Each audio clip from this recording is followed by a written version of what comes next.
You know, you all don't have to actually be here in the room, right, while I'm on this phone call? Yeah. We don't care. Yeah, we're in this together. Like we said, we're gonna find out the results together.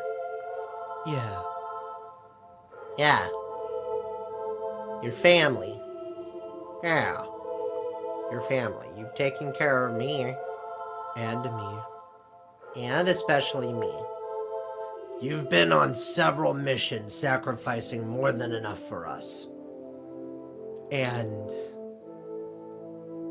we'd actually be curious as to what the results are as too. Oh yeah, most certainly. If I may. Oh, yeah. Sorry, Doctor. You're okay. I see this is a very big deal for you and your family. Yeah. Well, it's weird because I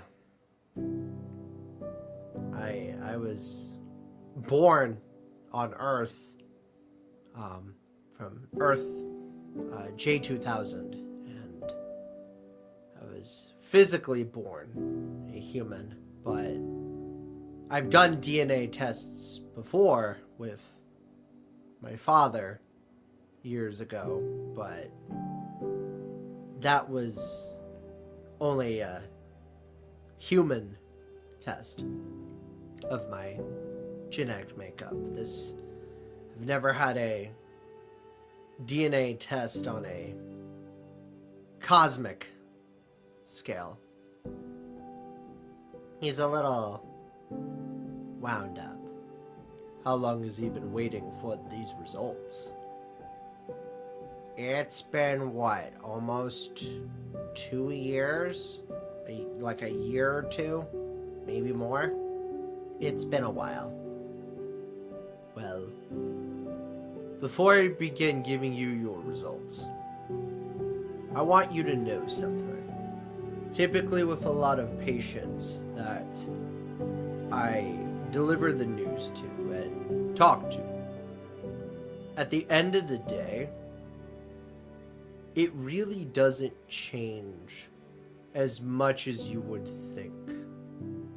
At the end of the day, you're still you. You still exist, not for the makeup that you have, not for the components that, assemble you, not for what you are on a spiritual or metaphysical or structural level. Not just because of your blood or your DNA or your saliva, your spit, your acids, your goop, your green gunaz. Gunaz? It's a alien blood type, don't worry about it. Oh. But at the end of the day, you are still you. So take a moment. Take a deep breath in.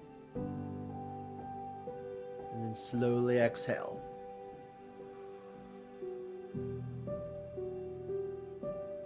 Deep breath in.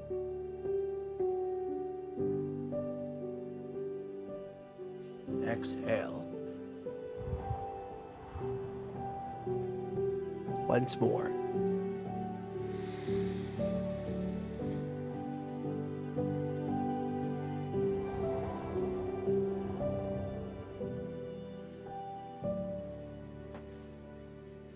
All right, Dr. Levanovich. Tell me the results. Well, I want you to think of your DNA like this. You are comprised of many different facets, many different parts, many different components that make you, you. And I want to apologize because the reason why these results took forever wasn't just because we were being thorough, as our company suggests at DNA Technologies, but you were a fascinating case study, because we had never seen anyone like you before. Wow.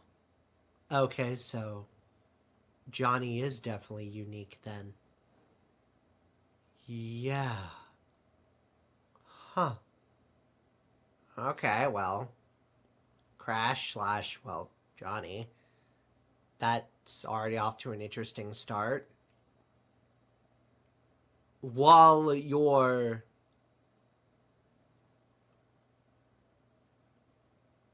physical vessel might be human, turns out there's more under the hood than just your human vessel.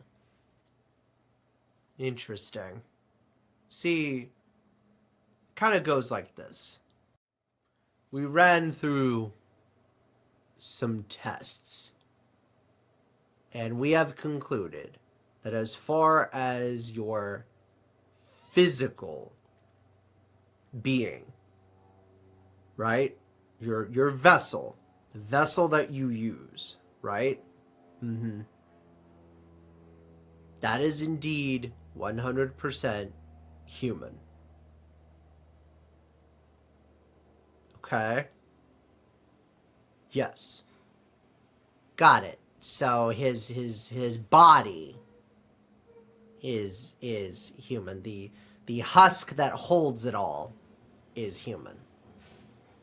Yes. Okay. However, his DNA is coded beyond anything we've seen. See, we ran it through a de-age purifier, and at first it showed that around the age of maybe 5, maybe 7, his DNA was 100% pure human. Just pure Eastern European, all blood human. Right? But something changed in his genetic makeup when he got older. He started having more awareness about not just his own reality, but of realities beyond that. He started experiencing things that most humans should not have ever experienced, or even have the capability to. As such, as he was learning and discovering these things, so too did his DNA discover these things and change and adapt. So, at the time, with our de-age purifier, which we ran tests on, with permits, we found out that by the age of 7, he was at least 90% human. What's the other 10% then? The other 10%, 5 of it was of spiritual blood, of angelic nature, of guardian nature. Basically, your genetic makeup started adapting and evolving into which one we've seen of holy spirits, of fallen angels, of winged guardians, of angels. Yes. And the other 5%? Cosmic energy. It started shifting it was very much cosmic coded DNA energy. As if a little piece of the galaxy had started opening up via neural pathways inside his body from his brain and started slowly adapting with his genetic code. And keep in mind, this was when we ran a test for the DH purifier at age 7.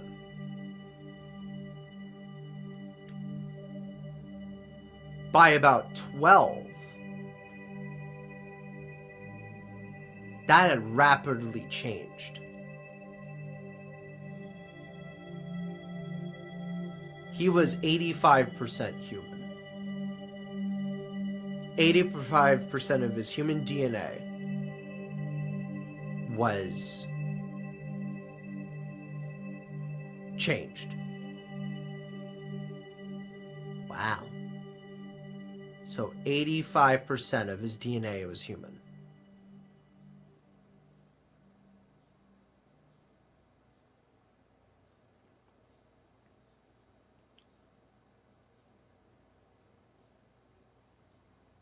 As such, by the age of 12 to 15,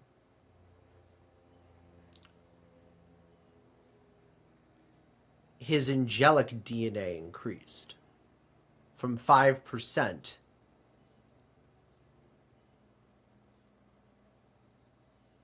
to almost 10%.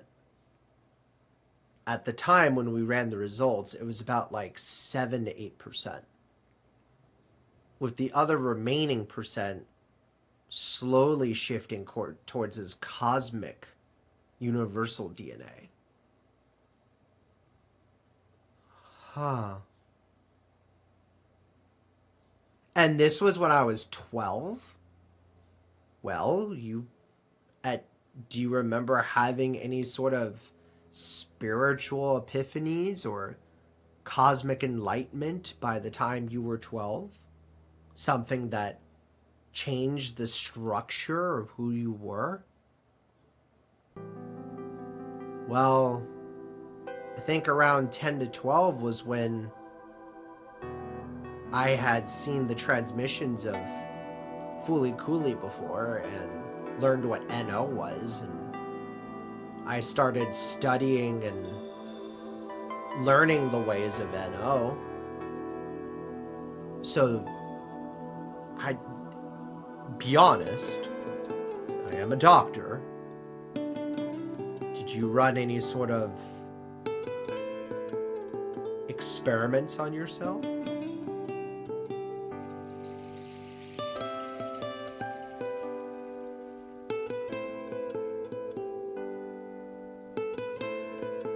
I did. I tried a few different tests and a few different means, spiritually, metaphysically, physically as well too, with my body, and emotionally to manipulate my energy in hopes that maybe NO was real. But I was a kid. I didn't know any better. I did it because, well, I wanted to know more about my own genetic makeup with my own family, and my own mom and dad and grandparents couldn't even tell me. My own, distant family, my cousins and aunts couldn't tell me. No one was there for me. I was in a different state by then. I was either, I wasn't in, the desert state anymore. I was already in like a really cold state, and then a really sort of country-like state, and then I traveled. And it says that based on your profile that your family has a history with exploration and traveling. his family does. Some of his family has traveled to other countries. Some of his family has traveled to other continents, other states, and some have even had their own spiritual awakenings and enlightenments. I see.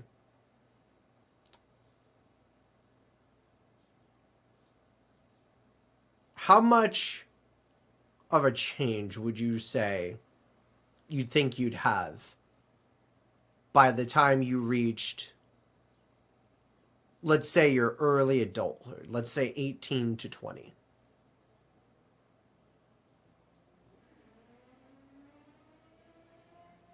I mean, I probably learned to adapt a lot more. I prayed a lot more. I meditated a lot more. I learned what astral projection was at a pretty young age. I knew what shifting was before it was called shifting.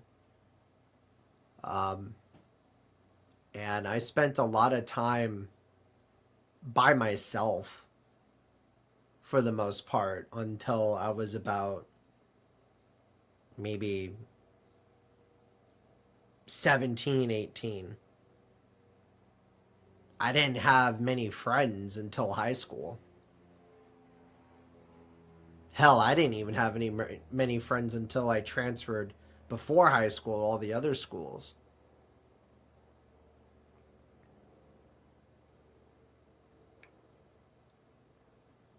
John, by the time you were 18 to 20, your body was already less than 80% human. Holy shit. I'm sorry, what? Yeah, hi, sorry. Hi, my name is Rachel, and I'm Veronica. And sorry, I must have had a little too much to drink.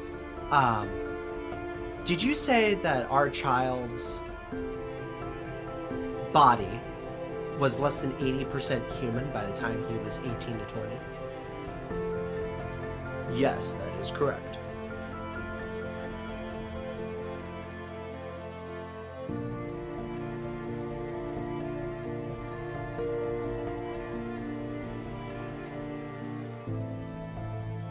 What's the breakdown? I'm sorry, who is this? Hi, my name is Genu Julia. What's the percentage breakdown? When he was 18 to 20? Yes.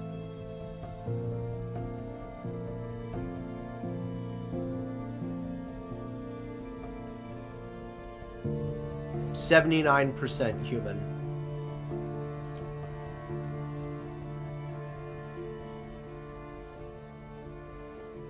And here, let me do the math real quick. I'll pull up the report.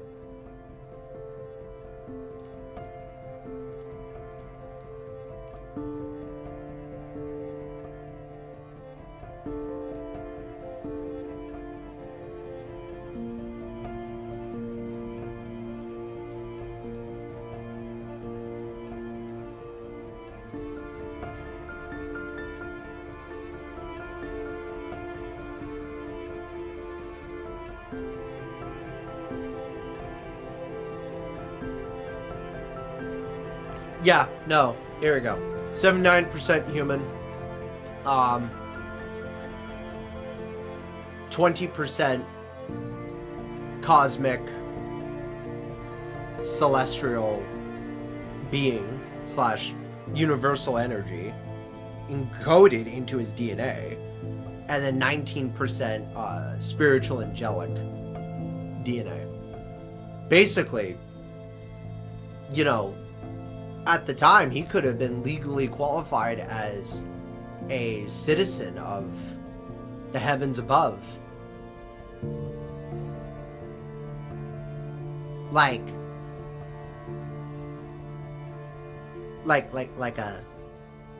a guardian angel. Like with wings and all that. Yes.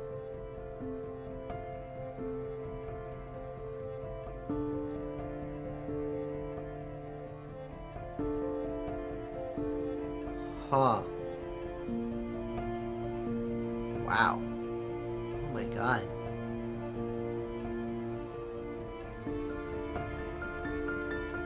What's the 1%? That's the thing we couldn't figure out. There was a 1% margin of error. The data that we tried to find was corrupted. It was red. It was very, very like dark red. It was very much like, how do we put this? Like a burning, like a flame, like a destructive force brewing. We thought it was coded to his DNA, but turns out it wasn't. It was some sort of like negative feedback loop that we thought was part of his structure, but really was something that was festering and boiling inside of him.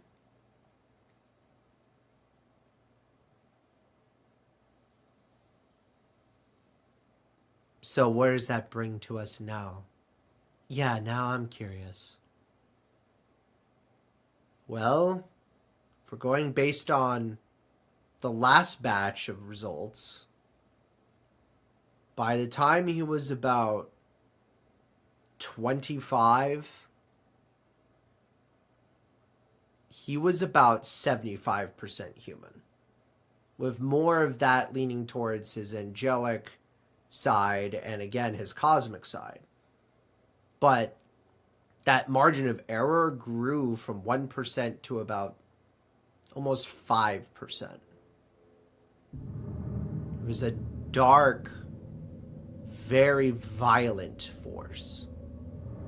It wasn't a genetic energy. It was some sort of external, almost brutally hot, boiling energy. Very violent. I think I know what it is. Yeah? Johnny.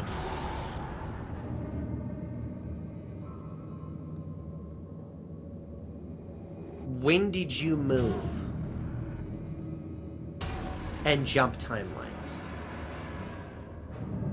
To where I live, like where I lived on Earth? Yes. When you last moved from Earth to the other location. What age was that?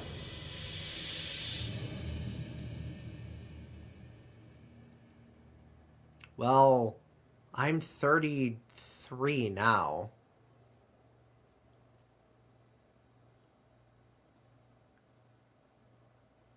I was about maybe 28. Why?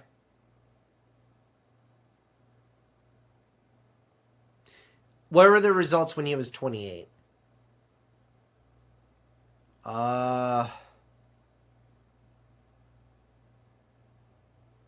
74% human. I've got the results right here. 74% human. It was about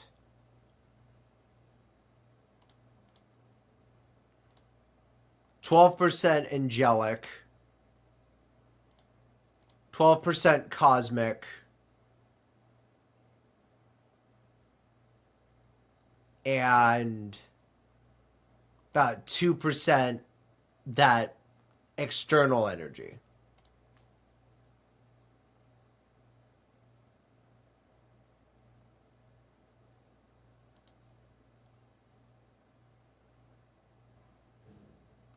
That was Slash.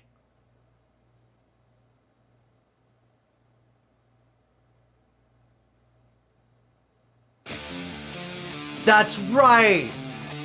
The evil version of me that emerged. The evil version of you. Okay, this is the first time hearing this. Oh, that. Yeah. That was technically a split?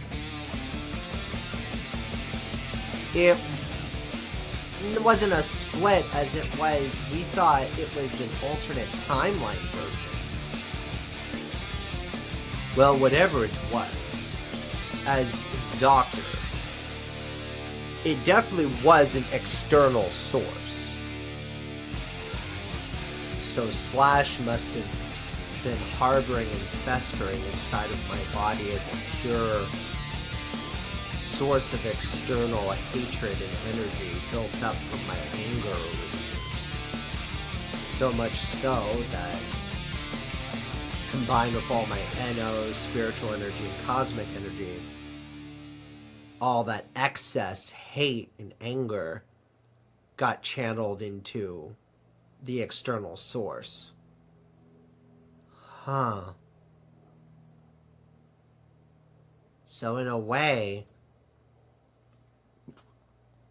part of the reason why Slash ever existed before he died and got axed off from the Cosmic Reaper was because of you.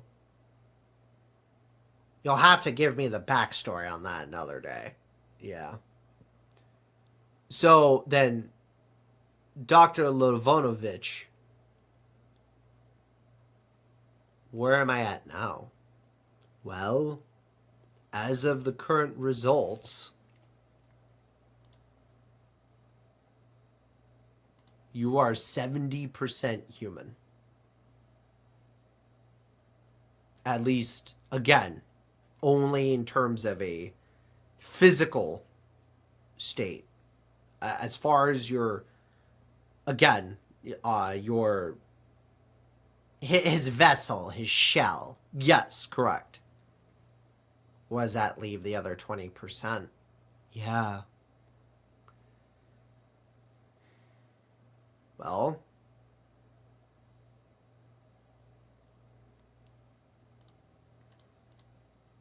if we do the math, 15% of that is his cosmic spiritual energy encoded into his DNA, because it started to mix. It started to intertwine. That was the thing. Something within his bloodline started merging the two. Something between all the events he's gone through has caused his spiritual DNA and his cosmic universal DNA to actually intertwine. And because they were previously separate, and thus now it's up to 15%. So then what's the other 15%?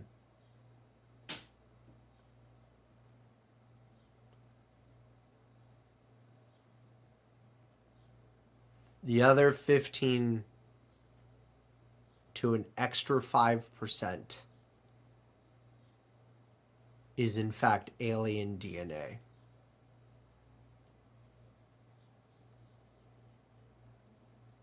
Which means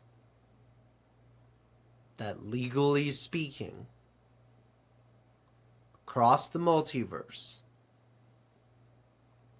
and I have to report this to the Department of People's Association, aka DOPA, as well as with the Galactic Space Police Brotherhood, I can say, without a single doubt, that Mr. John Bancroft Bacosin. Bancroft? Huh. You are, in fact, no longer legally just a human. You are, in fact, by all definitions of the word, a hybrid. You are, in fact, an angelic, cosmic, alien-human hybrid.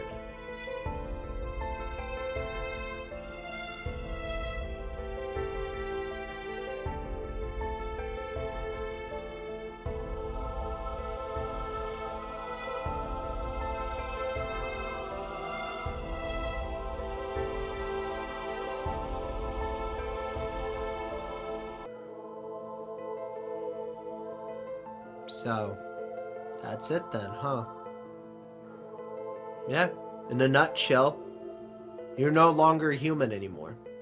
I mean, you're still human by a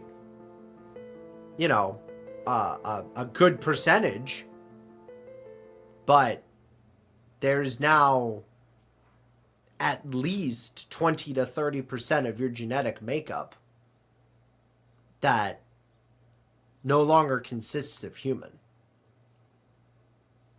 Wait a minute. You said 20 to 30%. How does that make sense? Yeah, doesn't the human genome only go up to 100%? Ah, see. But that's what makes him special. See, because of the way Johnny's DNA is properly evolving, and the way his body is adapting to his more cosmic, spiritual, metaphysical, and in some cases, actual physical adventures with all of you, and how much time he's been spending in space, on different planets, in different environments, in different timelines, in galaxies, based on all the reports that were sent in to our lab from one simple DNA test. His body now exceeds the limitations of 100%. At least slightly. Based on our estimates and how he's growing, by the time he gets to 35, we estimate that he will be 65 to 60% human. If not less.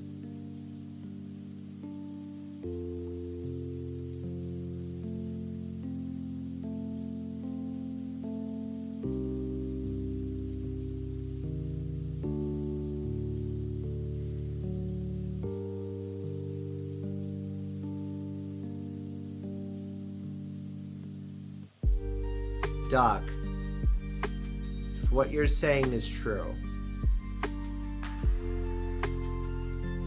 and if everything is correct, based on the math that I am processing in my head, yes.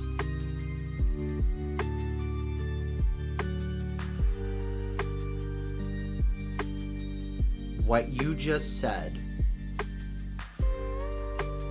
in a nutshell, not only states that I am not fully human, and I am in fact a hybrid of different blends of things across the universe. But from what you're saying, and this is a Earth term, I apologize, but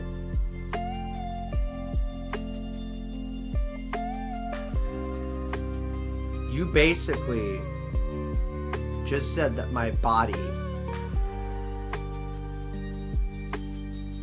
is transitioning.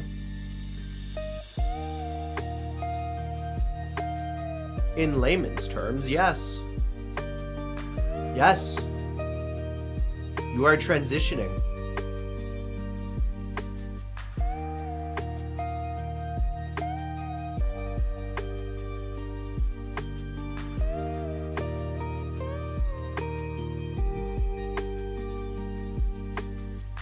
I have one more question. Shoot. Sometimes Johnny uses my body for adventures, and I use his. We sort of pilot each other's bodies to sort of help each other and guide over each other. It's a whole metaphysical thing. Does that take into any effect as to what's going on? Only slightly. I would say less than 1%. It's not who pilots the vessel. It's the vessel itself. It's the vessel adapting.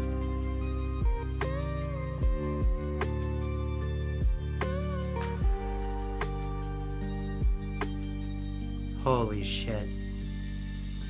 Crash is trans.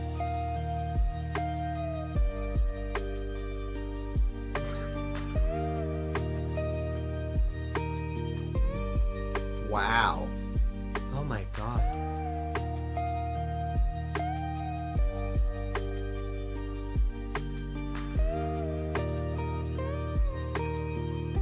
I mean,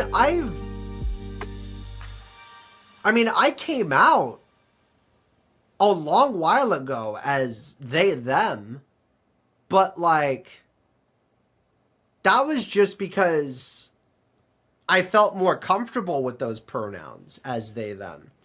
And because of the whole me and Hadako sharing bodies, right? And it was easier for people to just say, I'm they, them. But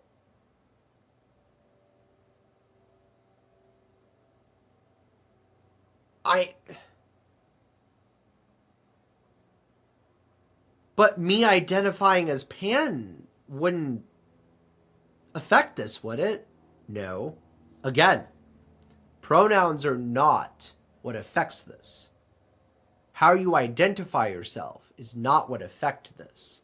While yes, the identifying yourself correctly does have a mental and somewhat physical effect, at the end of the day, it's your genetic code and makeup that's making the transition. Not you yourself, quote unquote. Exactly. I'm sorry, who am I speaking to? Hadako Urahara. Active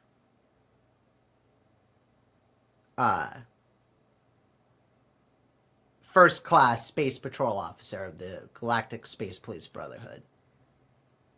Well,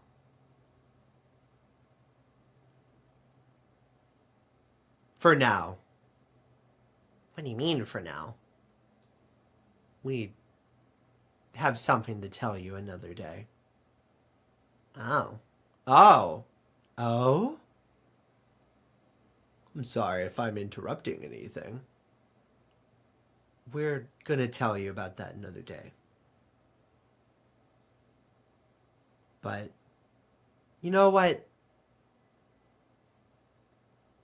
Veronica, should we just tell her now?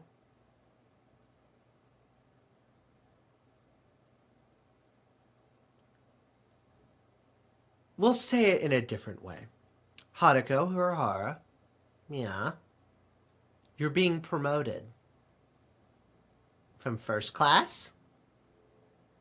Yes, you and Jinyu. But I don't even work at the... What? I don't even work at the Space Police Brotherhood. You're technically me, though. Yeah, but I'm basically your sister. I'm being promoted. You're being promoted. To chief officer. Oh, shit. Chief Investigator Officer. We were gonna wait and tell you another day, but holy shit. Why the promotion? We talked to Rahu, and Rahu's gonna give you the official announcement and the paperwork and all that for that, but Rahu says that she's been so proud of your adventures with, well, Crash and Johnny, that, and everyone, that they figured it was just time to make things a little more permanent. They saw the growth in you. They saw that you finally stopped focusing on Atomisk and Medical Mechanica. You let your grunges and your gripes go, and you started actually showing a lot of improvement. I'll let Rahu talk to you another day about it officially, but yeah. But back to the matter at hand. So, Crash is transitioning. Let me ask a question. It shows in your DNA reports that you guys also briefly experimented with housing a singular unit. The Forgotten Realms. That's right. We toyed around at the idea of the two of us permanently becoming one and the same. But we're not quite there yet. But we're working on it. Interesting. If I may, I would love to continue running active experiments with you, with both of you, going forward. There'd be some paperwork involved, but it would be a paid opportunity here at DNA Technologies. I mean, sure.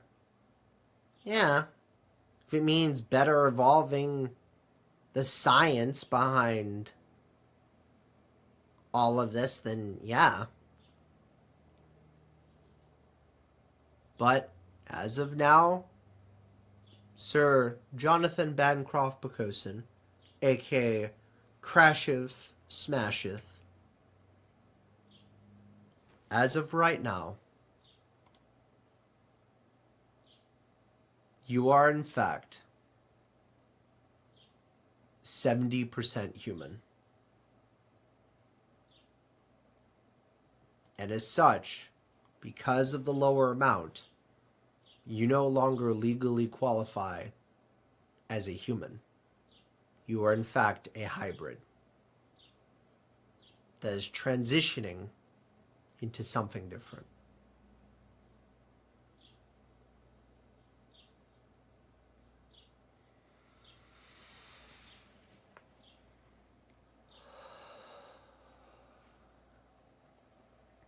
I will be in touch.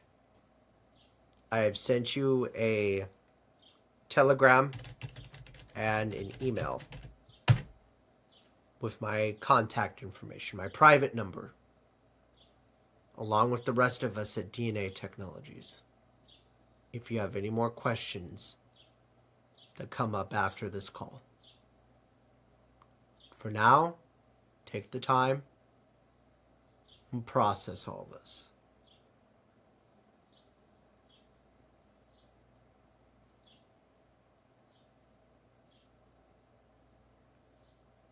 Thank you. Thank you, Dr. Lavonovich. You're welcome. Have a good night. Thank you.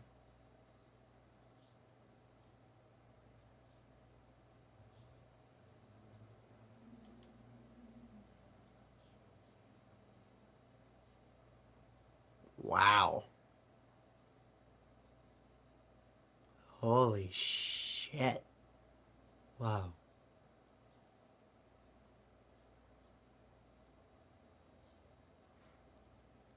Hey, what did we miss? Yeah, I would like to know. It's a lot. Stephen, Craig, we'll just have to tell you another day, but it's a lot.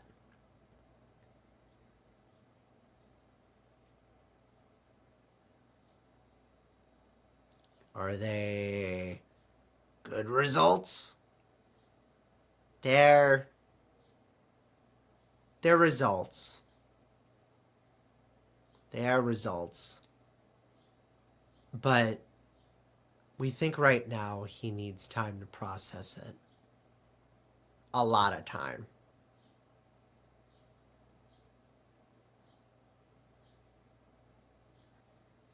Rachel, Veronica. Yeah, what's up? You guys are the original guardians of his universe. You're basically the cosmic moms. What do you suggest? We've never encountered anything like this. Yeah, this is a first. This is beyond our territory. Really? My God.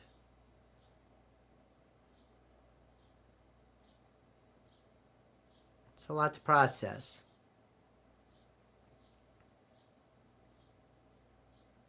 Should we? No. I think he needs time to process. I think that's the best thing we can do for him right now. Let him figure this all out on his own. Let him sort of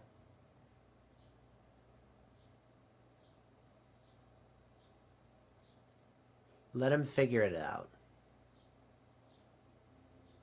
You know, I think now more than ever, he feels like he's lost in space. Not just in his own mind, his own body, but in space itself. You know, even his own family back on Earth probably wouldn't even understand. His own family back on Earth wouldn't even be interested in any of this.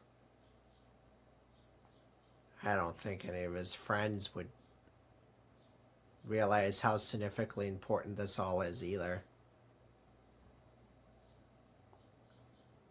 I don't think any of his friends or physical family even care. So he's just processing all this on his own, by himself. The only thing we can do is be by his side as he lets himself wander, lost in space.